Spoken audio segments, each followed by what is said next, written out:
Hi friends, it's Leslie with the Ada Family Homestead, and we are in Canuary. This will be my second recipe. Yes, I'll be in the same shirt because I don't have time every day this month to can, so I'm doing a couple of batch days, and I'm not changing my shirt for that. So I've got my venison here, and we are doing stew. So we are doing quart jars.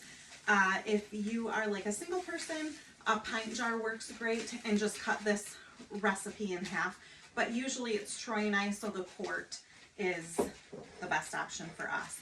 This is kind of super simple. I've got raw venison here. You can do it with beef, pork, chicken, whatever you want. And so I'm going to do about a cup.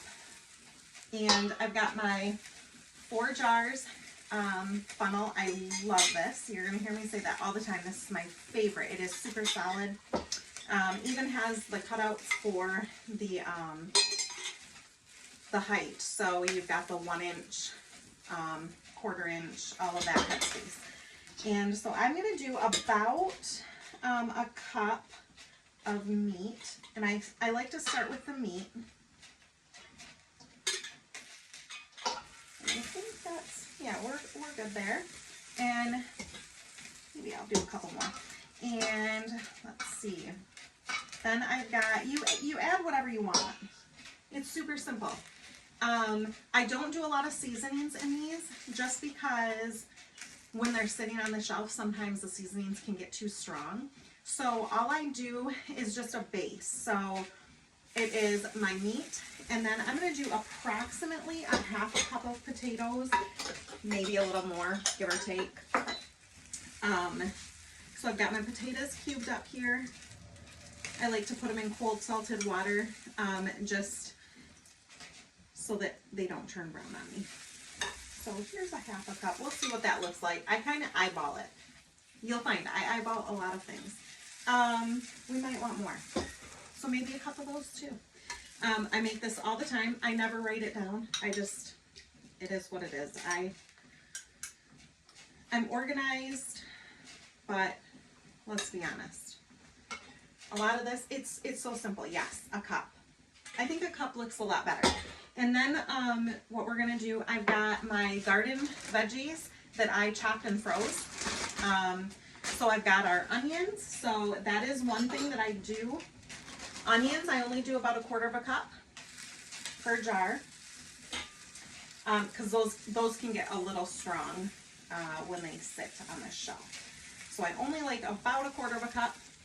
And then I have my, I freeze dried my garlic at a friend's house. I don't have a freeze dryer, would love one, but maybe one day. And so I just kind of broke it off into about a half a teaspoon size.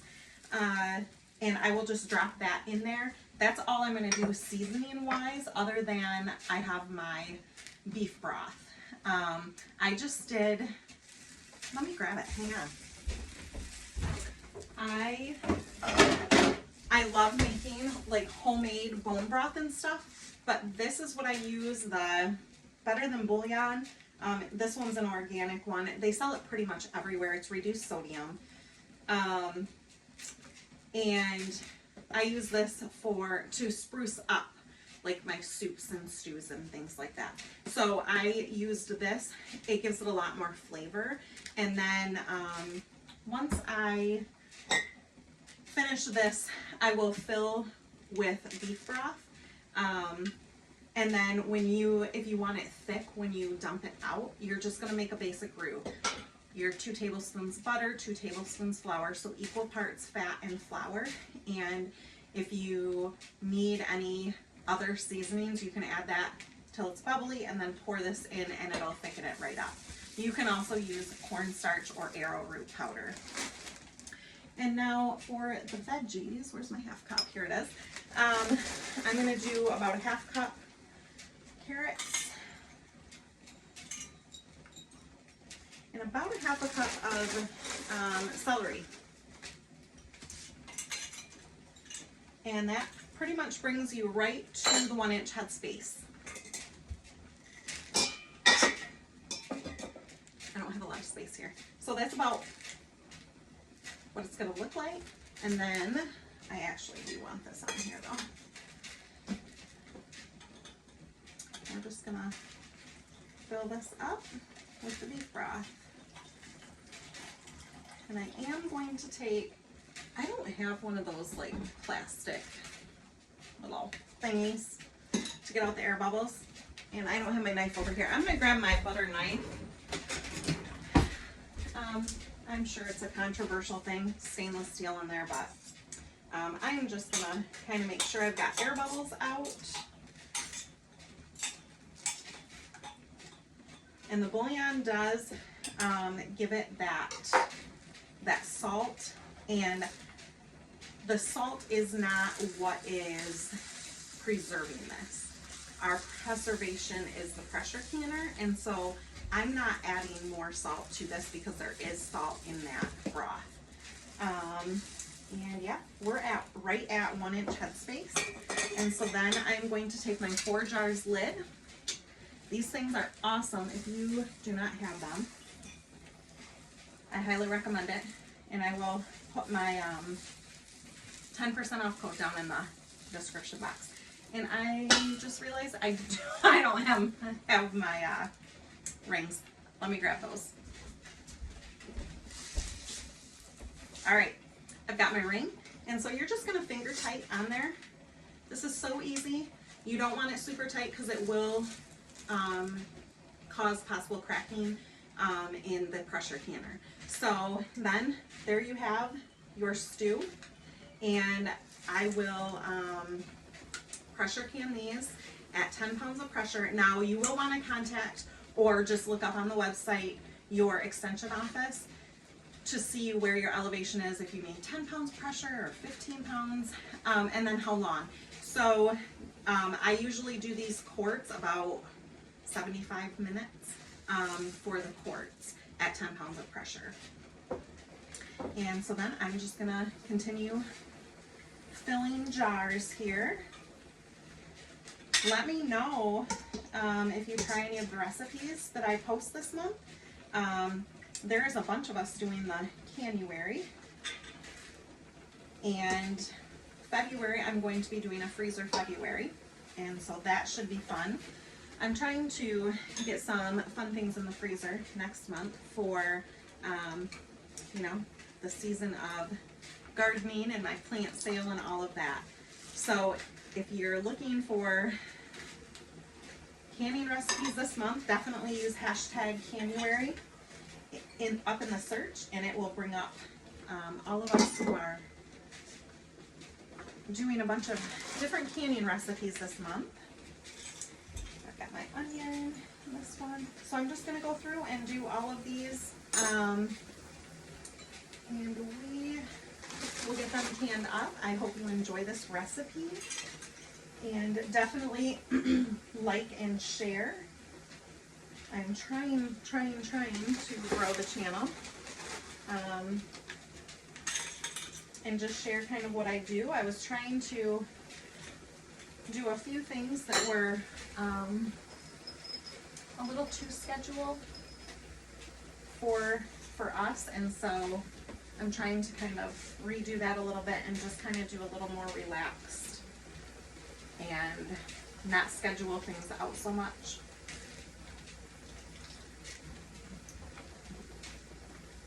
Right, and don't forget, with this you do want to get those air bubbles out. All right, I have my pressure canner going with another recipe, but I did want to show, I don't always do this when I know the tops of my jars are clean, but I had a couple that I had gotten something on the top of the jar. So before I place the lid on my jar, I've got some white vinegar with a towel, and I just go around it and make sure I have nothing yucky. When you really want to do this is something sticky, sauces, jams, things like that, or when you visibly see that you got something on them. And it does also help to be able to feel if there's a crack or a chip in the top of that jar. So then I'm just going to place my 4 jars lid. See, this one's got its lid. So here is what it looks like before it goes into the pressure canner. All right, I have the canned stew, And I've got my 4 jars lids. My ring is finger tight. And I'm just gonna set it down in my pressure canner. I'm gonna want that water about halfway up at least on the sides of the jar. So, you know, you're gonna want your water level in there about there. And if it is hot ingredients, you're gonna want your canner hot. If it's cold, like this is, you're gonna want the canner cold. And let's see here. We have 7 quarts. So I've got the water a little high, which actually it doesn't matter because if you're gonna do 2 layers, like this can do 2 layers, the water would actually be above those anyway. So I've got my, let's see if I can show you here. I've got my 7 quarts of stew in there, and then I am just going to carefully place the lid.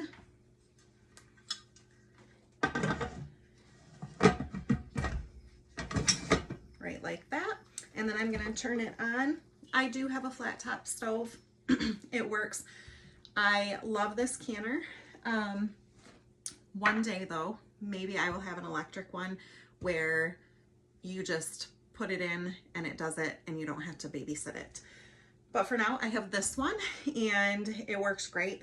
This is 10 pounds of pressure for where I'm at. I'm in Michigan, 10 pounds of pressure.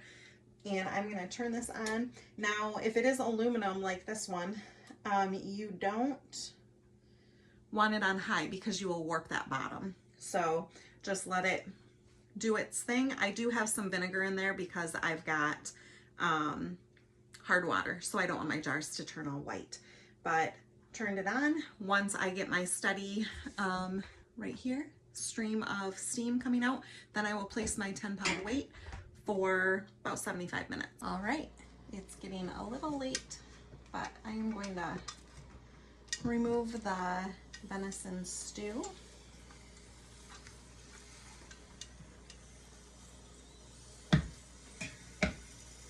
It smells really good.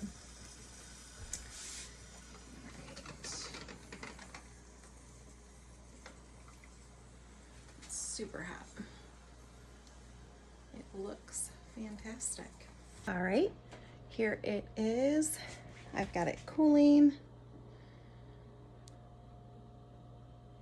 And usually here just shortly that you'll start hearing these lids pop. So 7 quarts of stew for the shelves. I hope you enjoyed this recipe and let me know if you enjoyed it, and if you're gonna try it, let me know how you like it, and stay tuned for the next video.